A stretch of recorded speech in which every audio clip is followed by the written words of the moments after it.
things that could destroy the Earth. The Earth is basically a small floating ball in this mega universe. But at the same time, there are so many forces in nature that if they get out of control, they can lead to an apocalypse. If you were to ask yourself what the greatest threat to human survival is, you would most likely think of nuclear war, global warming, or a large-scale pandemic illness. But even if we do overcome such obstacles, are we truly safe? Living on a tiny blue planet that is floating around may appear harmless, but it's not. There are a constant threat of total destruction, either by nature on our planet or forces from outer space. There's everything ranging from volcanic eruptions to outer space. So what are these threats? Are we safe on our planet? Welcome back to Mystery Revealed, where we feed your curious minds with some of the most unknown secrets. Volcanoes everywhere. Experts from other countries are keeping an eye on Cumbre Viejas, an unstable volcano that threatens the majority of the Atlantic basin. The ordinary volcanic eruption lasts approximately a week and a half, but Cumbre Vieja is unusually long. Its shortest eruption, in 1971, lasted 25 days. According to some records in the chronicles, Cumbre Vieja was active for 84 days in 1585. However, the issue has become more complicated since it appears that the old volcano is developing a new vent near the settlement of Tecande. This implies that there isn't much room for the stored magma on the same island, and it's hunting for new paths to reach the surface. This eruption might persist considerably longer this time, and we should be more concerned about this. We should fear this more than a strong and short-term eruption because in this case, a large number of people will have to be evacuated and locals will not be able to return to their homes for a long time. Infectious disease, respiratory sickness, burns, injuries from falls, and car accidents induced by the ash are among the health problems following a volcanic eruption. When warnings are followed, the likelihood of harmful health repercussions from volcanic eruptions is quite low. Ash is abrasive, a granule substance that is occasionally corrosive and always unpleasant. Small ash particles can scratch the cornea, and ash particles may include crystalline silica, a substance that causes silicosis, a respiratory ailment. Although gases normally dissipate quickly, persons who live near the volcano or in low-lying regions downwind may be exposed to amounts that are hazardous to their health. Gases can irritate the eyes, the nose, and the throat at low levels. And gases at greater concentrations can induce fast breathing, headaches, disorientation, throat swelling, spasms, and asphyxia. Black holes.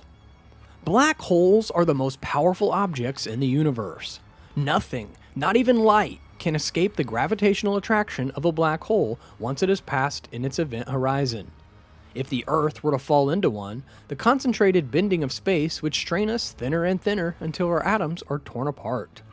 It's a process that physicists have dubbed spaghettification. The good news is that the nearest black hole is almost 27,000 light-years away. Some black holes have the ability to move. NASA discovered a supermassive black hole speeding across the distant galaxy at 8 million kilometers per hour in 2017. The space organization believes that the gravitational waves drove it out of its initial orbit, and while the hole will never pose a threat to mankind, it's not exactly reassuring to know that sometimes inescapable, planet-eating sinkholes will go on the loose. If this core contains more than 3 times the mass of the Sun, gravity would overpower it to the point where it collapsed in on itself into a single point, or singularity, which is thought to be the black hole's endlessly dense core. The ensuing uninhabitable black hole would have such a strong gravitational attraction that even light would not be able to escape it. Earthquakes. The subduction zone of Cascadia runs the length of California. The inhabitants literally live atop a live powder keg, waiting for the next calamity. This location is the subduction zone, which is where one tectonic plate slips beneath another. Typically, the movement takes a few millimeters over a number of years. However, in this zone, the transition can be rapid and deadly. This fault line triggered an earthquake of magnitude 9.2 in 1700, causing most damage to Vancouver Island and the whole territory of California. Scientists now believe that the next earthquake is only a matter of time. The Cascadia subduction zone might cause additional hazardous locations such as fault systems of San Andreas, San Gabriel, and San Jacinto.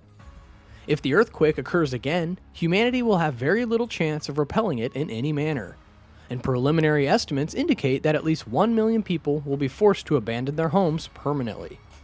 Although ground shaking is the most common cause of earthquake damage, secondary effects can be just as devastating. Landslides, wet sandy soils becoming mushy and unstable, floods in low-lying regions, and tsunamis pouring across the coasts are examples of these. They also cause the destruction of property and life at a massive scale. Cosmic radiation. As if throwing gigantic stones at us wasn't enough, the cosmos is continuously attempting to irradiate us. And although we are not aware of it, the planet is continually bombarded by radiation from space. Fortunately, our planet is equipped with a built-in defensive system against this never-ending cosmic Chernobyl. Scientists expect increased incidences of cancer, brain impairment, and radiation illness if the ozone layer becomes too low. To skyrocket in the face of cosmic radiation in the absence of the ozone layer is so perilous that it may prohibit us from traveling to Mars, because the astronauts will be exposed to so much radiation to cause early Alzheimer's disease. Staying outside for 5 minutes would be enough to give someone skin cancer after only 6 weeks if the ozone layer were fully destroyed. The sun's brilliance would cause widespread blindness, and we'd all die from radiation poison, hardly a good way for the human race to finish.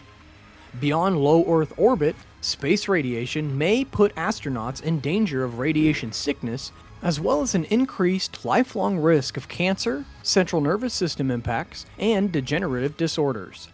According to the findings of our new mouse study, cosmic ray exposure disrupts brain function, producing difficulties with learning, memory, and mood, which, if the findings hold true in people, may alter a person's capacity to adapt and respond in unexpected or stressful situations. So, these fights on Earth are child's play in comparison to the ways that our own universe may wipe us out right now. What are you most worried about? Let us know in the comments below.